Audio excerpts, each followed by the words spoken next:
सैकड़ों अभ्यर्थी हॉस्पिटल में भर्ती है और वो भी सीरियस कैंडिडेट है। कितनों का पैर टूटा है। पहले कि रीओपन होना चाहिए, रीओपन होगा क्योंकि 80,000 ऐसे अभ्यर्थी है जिनका पैसा तो जमा नहीं हो पाया, मतलब फॉर्म फिलअप नहीं हो पाया। तीसरी सबसे बड़ी मांग हमारी है छात्र नेता दिलीप की रिहाई होनी चाहिए। हम लोग डरे ही नहीं हैं, अंजाम बुरा होगा। खान सर को इतना समझ में नहीं आया कि 85,000 बच्चा वंचित है फॉर्म भरने से। नॉर्मलाइजेशन मेन मुद्दा नहीं है, मेन मुद्दा 85,000 बच्चों के लिए भी है। फिर हम ही से उस दिन हम लोग पिटाई किए हैं। एक बच्ची का सर फूट गया है, एक बीच से पैर टूटा हुआ है, स्टील लगा हुआ है। छात्र अपना ज़िंदगी इस देश के लिए, इस मिट्टी के लिए बलिदान करने के लिए तैयार है।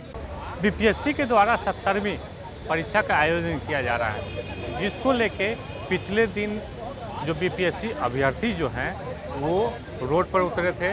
इन लोगों को मालूम था कि नॉर्मलाइजेशन आयोग के द्वारा किया जा रहा है, लेकिन ये लोग नो नॉर्मलाइजेशन की मांग कर रहे थे और साथ ही साथ जो 13 दिसंबर का डेट है उसको आगे बढ़ाने की मांग कर रहे थे। और एक और सवाल है कि ये लोग जब एक्सटेंड कर रहे थे, जिसमें फॉर्म भर रहे थे, उस समय पोर्टल बंद कर दिया गया था, तो उसको बढ़ाने की मांग कर रहे थे।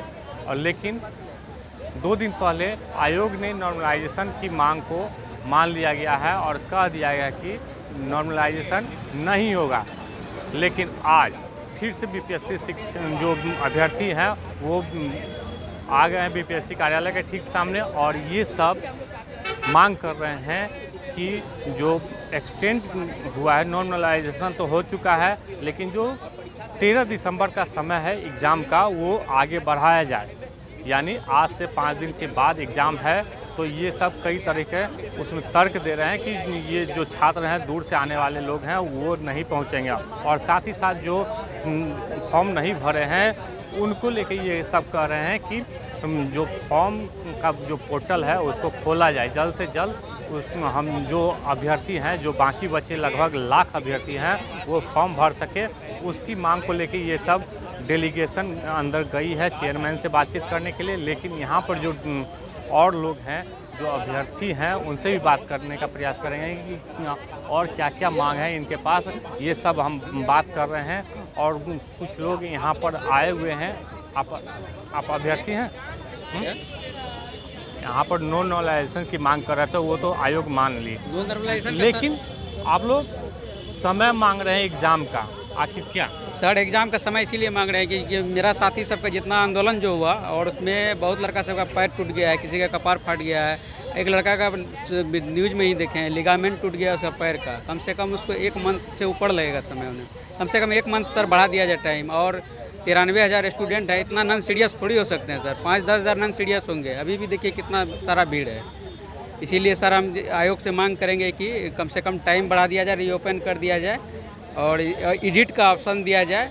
जैसे सर मेरा नाम डेट ऑफ बर्थ गलत हो गया है, डेट ऑफ बर्थ गलत होने के कारण उसमें एडिट का ऑप्शन नहीं दे रहा। 69 वाला में गलत हुआ, यहाँ भी सही नहीं कर पा रहे हैं हम। और इस पे भी ध्यान दिया जाए। जैसे यूपीएससी में होता है कि फॉर्म भरने के बाद 5 दिन एडिट का ऑप्शन दिया जाता है, बीपीएससी आयोग इस पर और कोई भी चीज़ होता है सर नोटिफिकेशन नहीं देता है जल्दी, और टाइम से न कॉन्फ्रेंस करता। अतुल सर थे, कॉन्फ्रेंस टाइम पे करते रहते थे।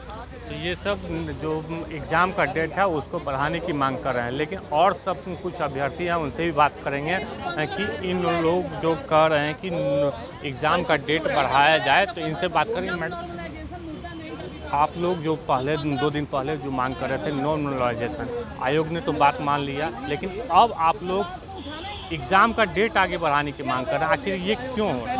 एग्ज़ाम डेट आगे बढ़ाने का सबसे मुख्य कारण है कि यहाँ पर अभ्यर्थियों पर लाठीचार्ज हुआ और सैकड़ों अभ्यर्थी हॉस्पिटल में भर्ती है और वो भी सीरियस कैंडिडेट है। कितनों का पैर टूटा है, कितनों का हाथ टूटा है, सर पर चोट लगा है, तो वो कैसे एग्ज़ाम दे सकते हैं? इतना नज़दीक एग्ज़ाम है, इसलिए हम लोग एग्ज़ाम के डेट को आगे बढ़ाने की कोशिश कर रहे हैं। और दूसरी पहली कि रीओपन होना चाहिए, रीओपन होगा क्योंकि 80,000 ऐसे अभ्यर्थी हैं जिनका पैसा तो जमा नहीं हो पाया, मतलब फॉर्म फिलअप नहीं हो पाया, इसलिए रीओपन होना चाहिए। तीसरी सबसे बड़ी मांग हमारी है छात्र नेता दिलीप की रिहाई होनी चाहिए, क्योंकि उन्हें बिना किसी कारण का मतलब गिरफ्तार किया गया है। उन्होंने शांति से अपने जैसे अभी हमारे साथी 6 अंदर गए, उस दिन भी हमारे 6 साथी या 10 साथी जितने भी थे अंदर लेकर चले जाते, बात को मान लिया जाता। लेकिन हमारे छात्र नेता को जानबूझकर गिरफ्तार कर लिया गया, बोला गया कि अफवाह फैला रहे हैं। अगर हम अफवाह ही फैला रहे हैं तो स्पष्ट नोटिस आप आंदोलन होने से पहले, धरना प्रदर्शन होने से पहले आप जारी कर देते। आप लोग को तो आयोग कहा था कि नॉर्मलाइजेशन हम लोग ला रहे हैं, क्योंकि जो सत्ता पक्ष और विपक्ष ये करे कि विपक्ष भ्रम फैला रही है, लेकिन सत्ता पक्ष करे कि आयोग कुछ इस तरह का कदम नहीं उठाया था, तो आप लोग जबरदस्ती रोड पर आ गए। बिल्कुल नहीं, जैसे आयोग बोल रहा है कि इस प्रकार का कदम नहीं उठाए, तो आयोग एक स्पष्ट नोटिस जारी कर देती, तो हमें शौक है रोड पर उतरने की, आंदोलन करने की और लाठीचार्ज करवाने की। इसलिए आयोग हम लोगों को भ्रमित करती है, और जब भी कोई भी एग्जाम होता है तो भ्रम में ही हम लोगों को रखती है कि ये होगा ये नहीं होगा। जिस प्रकार आंदोलन हुआ, धरना प्रदर्शन हुआ, नॉर्मलाइजेशन को लेकर स्पष्ट नोटिस जारी किया गया, उसी प्रकार आंदोलन से पहले भी तो जारी हो सकता था। तो अब आप लोग समय मांग रही हैं, सिर्फ जो छात्र पिटाए हैं, जिनका पैर टूट गया है, जो चोटिल है, उन लोगों के लिए ही आग्रह है। और गलत डिसीजन, इनका गलत निर्णय है, उनका भी विरोध कर रहा है। क्या गलत डिसीजन? गलत डिसीजन ये है कि 85,000 बच्चों को वंचित क्यों रखा गया। आप कैसे डिसाइड कर सकते हैं कि वो नॉन सीरियस है, वो एग्ज़ाम देने के लिए तैयार है, आपके साइट विजिट किया, फॉर्म भरने गया, गलती आपकी है ना जो उसको वंचित रखा गया। तो आपकी गलती के कारण सफ़र हम क्यों करें। किसी का लास्ट अटेम्प्ट हो सकता है, किसी के पास पैसा नहीं होगा, कोई बीमार होगा, कोई हॉस्पिटलाइज होगा, कोई फैक्ट्री में रात में जॉब करके आएगा, सुबह में फॉर्म भरेगा। तो आप कैसे सोच सकते हैं कि बच्चा नॉन सीरियस है। विंडो बाइज्जत आप रीओपन कीजिए, नहीं तो आगे खामियाजा भुगतने के लिए तैयार रहिए। हम लोग डरे ही नहीं हैं, अंजाम बुरा होगा। ये आपका अंजाम बुरा होगा। क्या कर हम लोग बाइज्जत भरे पर तो पुलिस ने लाठीचार्ज कर दिया। हाँ। फिर उसके बाद खान सर आए, ये सब आए, प्रदर्शन हुआ, लेकिन उस दिन आयोग की तरफ से नॉर्मलाइजेशन की मांग आप लोगों को पूरा कर दिया गया। आखिर फिर से ये प्रदर्शन क्यों? खान सर को इतना समझ में नहीं आया कि 85,000 बच्चा वंचित है फॉर्म भरने से। नॉर्मलाइजेशन मेन मुद्दा नहीं है, मेन मुद्दा 85,000 बच्चों के लिए भी है। विंडो रीओपन भी करना है। तीसरा है 1 शिफ्ट 1 डे 1 एग्ज़ाम की बात हो रही है। नॉर्मलाइजेशन की बात हुई, चले धन्यवाद उनको कि नॉर्मलाइजेशन वापस ले लिए, लेकिन ये क्या बात है कि बार बार बयान दे रहे हैं कि ये नॉन सीरियस कैंडिडेट है, नॉन सीरियस कैंडिडेट है। 85,000 कैंडिडेट नॉन सीरियस है। अगर किसी के एक आदमी का वोट छूटता है तो उसको वोटिंग कराने के लिए बूथ तक ले जाया जाता है, और आप कह रहे 85,000 बच्चा क्योंकि नॉन सीरियस कैंडिडेट है। किस बेसिस पर आप डिसाइड कर रहे हैं कि नॉन सीरियस कैंडिडेट है? खान सर जो उस दिन आप लोग के धरना प्रदर्शन में आए थे, तो क्या वो राजनीतिक कर रहे हैं? जिस तरीके से आपका जो बयान है कि खान सर को समझना चाहिए कि नॉर्मलाइजेशन सिर्फ नहीं है और सारी मांग है, तो क्या वो राजनीतिक कर रहे हैं? क्या खान सर, हमको ये नहीं समझ में आ रहा है कि खान सर राजनीतिक कर रहे हैं या नहीं कर रहा है, लेकिन आपका कथन है कि वो उनको समझ में आना चाहिए था उसे। हाँ, उनको या सही तरह से हम लोग को मुद्दा वो नहीं समझ पाए, या सही तरह से हम लोग को मुद्दा नहीं उठा पाए। लेकिन जैनून हमारे 3 ही मांग है कि विंडो रीओपन किया जाए, एग्ज़ाम का डेट एक्सटेंड किया जाए, और जो नॉर्मलाइजेशन मुद्दा था वो ख़त्म हो गया है, और 1 शिफ्ट 1 डे और 1 शिफ्ट 1 डे में एग्ज़ाम लिया जाए, 1 पेपर होना चाहिए हमारा। बस इतना ही सी मांग है। डेट एक्सटेंड कीजिए। और जिस तरह से बेरहमी से उस दिन हम लोग पिटाई किए हैं, एक बच्ची का सर फूट गया है, एक बीच से पैर टूटा हुआ है, स्टील लगा हुआ है, वो किस कंडीशन में सफ़र कर रहा है, क्या ज़रूरत है लाठी चलाने के लिए। हम लोग क्या करने आए थे? आपसे यही मांग करने आए थे कि हमारी डेट एक्सटेंड कर दीजिए। आपका जो स्टैंड है उसको क्लियर कर दीजिए कि एग्ज़ाम लेंगे, कैसे लेंगे, नहीं लेंगे, या एग्ज़ाम किसको किसको लेने देंगे, किसको किसको नहीं लेने देंगे, ये आपको क्लियर करना था ना। आप अपने आयोग ने समय दे दिया है, 13 दिसंबर का एग्ज़ाम का डेट है। यदि आयोग नहीं मानती आप लोगों की बात, तो अब क्या करिएगा? हम लोग देखबे किए हैं 2 दिन पहले क्या किए हैं, आगे भी करने के लिए तैयार है। रोड पर उतर के मारपीट करिएगा? मारपीट क्यों करेंगे? गांधी का देश है, सुभाष चंद्र बोस का देश है। आप जानते हैं कि जेपी यहाँ से एक बार बिगुल फूके तो क्या हो गया देश का हाल। अगला बात देखिए कि आप सचिवालय के सामने देखते होंगे कि छात्र के सतमूर्ति लगा हुआ है। तो छात्र अपना ज़िंदगी इस देश के लिए, इस मिट्टी के लिए बलिदान करने के लिए तैयार है, और हम भी उसी में से एक है।